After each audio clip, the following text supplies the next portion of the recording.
বাঙালি খানায় সবাইকে স্বাগত জানাই। আপনারা তো অনেকভাবে খাসির মাংস তেল ঝোল রান্না করে খেয়েছেন। একবার আমার মতন করে সহজ পদ্ধতিতে আপনিও শিখে নিতে পারবেন ছোট ছোট টিপস সহ।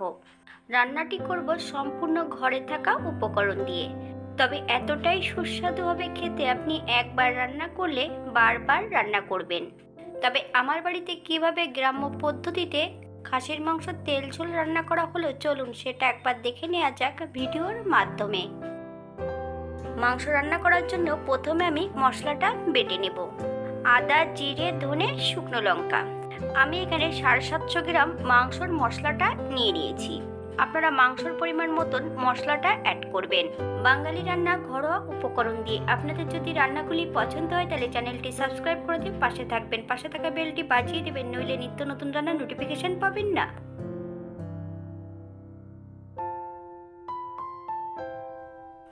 সম্পূর্ণ মশলাটা এই পর্যায়ে বেটে নিয়েছি।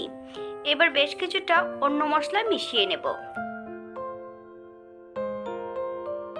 1 চামচ হলুদ গুঁড়ো, হাফ চামচ কাশ্মীরি লঙ্কার গুঁড়ো, হাফ চামচ গোলমরিচের গুঁড়ো, 4 থেকে 5 চামচের মতন কাঁচা সর্ষের তেল।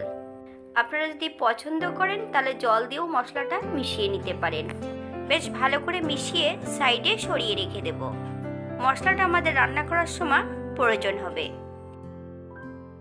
এই পর্যায়ে আমি 750 খাসির মাংস আগের থেকে ধুয়ে পরিষ্কার করে রেখেছি। তবে মাংসটা ধুতে হবে কিন্তু ঈষদুষ্ণ গরম জল দিয়ে। আপনারা আপনাদের পছন্দ মতন মাংস ধুয়ে নিতে পারেন।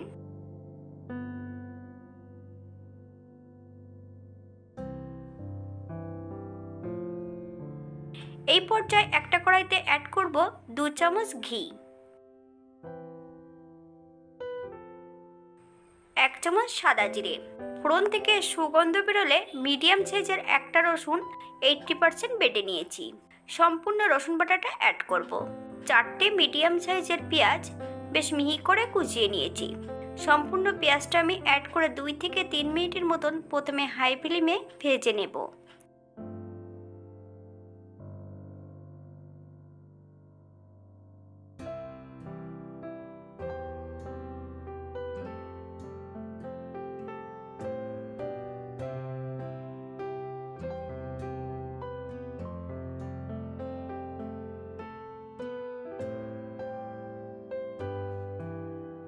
এই পর্যায়ে অ্যাড করব 1 চামচ নুন। আপনারা স্বাদ অনুসারে নুনটা অ্যাড করবেন। পেঁয়াজটা যতক্ষণ নরম না হচ্ছে ততক্ষণ বেশ ভালো করে ভেজে নিতে হবে।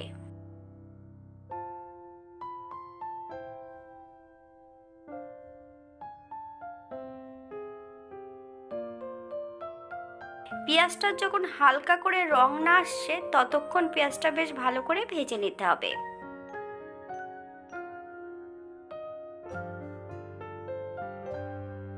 পেঁয়াজ ভাজার এই পর্যায়ে সম্পূর্ণ বাটা মশলাটা অ্যাড করব। এর থেকে যদি বেশি পেঁয়াজ ভেজে নেওয়া হয় তাহলে কিন্তু রান্নার সময় পেঁয়াজটা সেদ্ধ হবে না।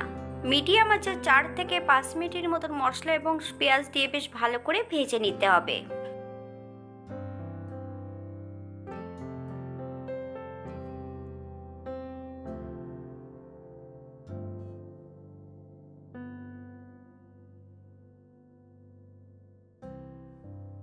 মশলা ভাজার এই পর্যায়ে সামান্য একটু চিনি অ্যাড করব।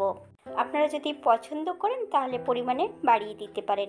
মশলা কষানোর সময় বা তেলের পরে যদি চিনি দেওয়া হয় তাহলে মাংসের রংটা কিন্তু খুব সুন্দর হয়।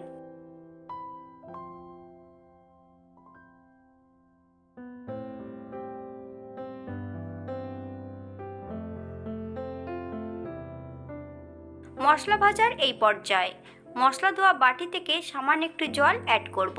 মিডিয়াম আঁচে 3 থেকে 4 মিনিটের মতন বেশ ভালো করে মশলাটা কষিয়ে নিতে হবে, অথবা মশলা থেকে যতক্ষণ তেল না ছাড়ছে ততক্ষণ বেশ ভালো করে মশলাটা কষিয়ে নিতে হবে। তবে মশলা যত কষানো ভালো হবে তরকারির স্বাদ কিন্তু দ্বিগুণ বেড়ে যাবে। আপনারা একবার স্ক্রিনের দিকে ফলো করুন।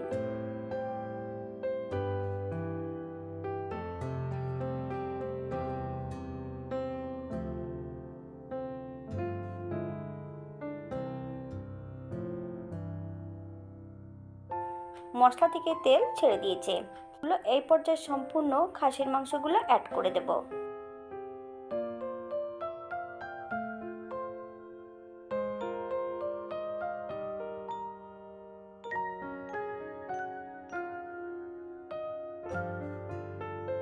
হাই ফ্লেমে 10 থেকে 12 মিনিটের মতন কষিয়ে নিতে হবে।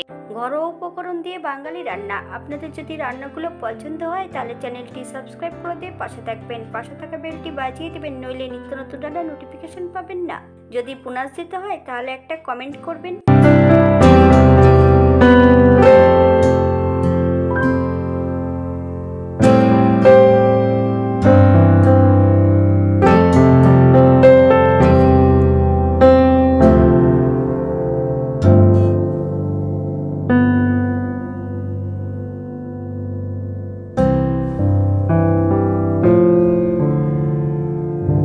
12 মিনিট পর আমি এখানে 5-6 পিস আলু অ্যাড করব।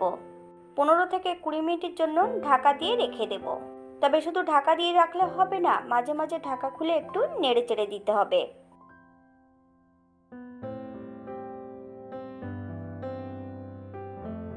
25 মিনিট পর আবারও আমি মিডিয়াম আঁচে বেশ কিছু সময় কষিয়ে নেব।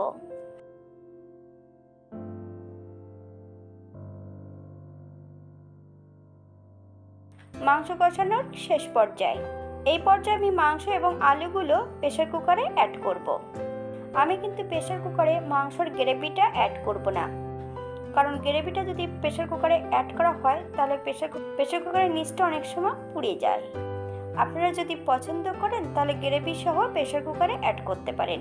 আপনারা একবার স্ক্রিনের দিকে ফলো করুন।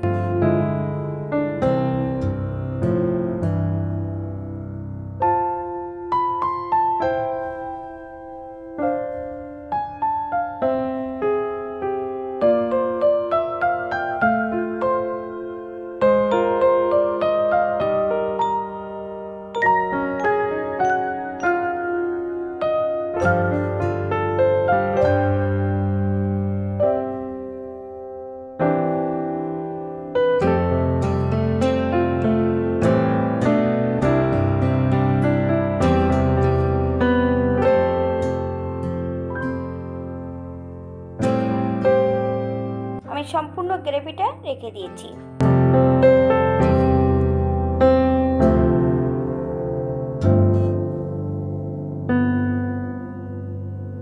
প্রেসার কুকারে মাংস এবং আলুটা অ্যাড করার পর বেশ ভালো করে মিশিয়ে নিতে হবে। আমি এখানে প্রেসার কুকারে 4টে হুইসেল দিয়ে নেব। 10 মিনিটের জন্য স্ট্যান্ডিং দেব প্রেসার কুকারে। আপনাদের হয়তো এর থেকে কম বেশি সময় লাগতে পারে।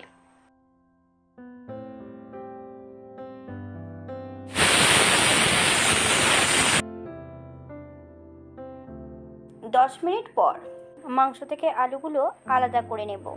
এই পর্যায়ে সম্পূর্ণ মাংস কড়াইয়ের মধ্যে অ্যাড করে দেব। হাই ফ্লেমে 4 থেকে 5 মিনিটের মতন বেশ ভালো করে ফুটিয়ে নিতে হবে।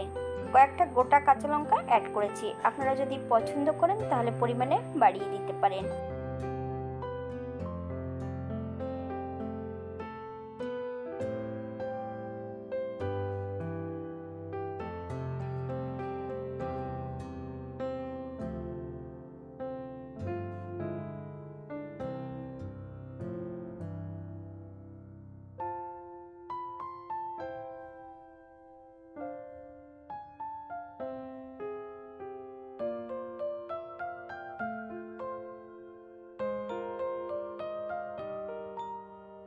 এই পর্যায়ে 2 চামচ গরম মশলা বাটা অ্যাড করব। আপনারা যদি পছন্দ করেন তাহলে পরিমাণে বাড়িয়ে দিতে পারেন। 2 থেকে 3 মিনিটের মতন হাই ফ্লেমে ফুটিয়ে নিতে হবে। গ্যাসের ফ্লেমটা অফ করে দিয়ে 5 মিনিটের জন্য স্ট্যান্ডিং টাইম দেব, তারপর সার্ভ করব। আপনারা যদি ঘি পছন্দ করেন অ্যাড করতে পারেন। এই সম্পূর্ণ রান্নাটা আপনারা ঘিও করতে পারেন। আমি কিছুটা ঘি আর কিছুটা তেলে রান্নাটা করেছি। মশলার মধ্যে আমি তেল দিয়ে মশলাটা মিশিয়ে নিয়েছিলাম, আর 2 চামচ ঘি দিয়ে আমি রান্নাটা করেছি। আপনারা সম্পূর্ণ ঘিয়ে রান্নাটা করতে পারেন। আপনারা যদি চালমগজ, কাজু বাদাম অথবা টক দই পছন্দ করেন তাহলে অ্যাড করতে পারেন।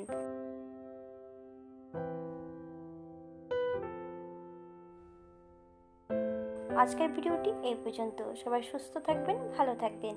অন্যদিন নতুন রেসিপি নিয়ে আপনাদের সামনে আবার আমি হাজির হব। নতুন ও পুরনো সকল বন্ধুদের অসংখ্য ধন্যবাদ ভিডিওটি দেখার জন্য। হাতে যদি সময় থাকে তাহলে একটা লাইক, কমেন্ট, শেয়ার করবেন।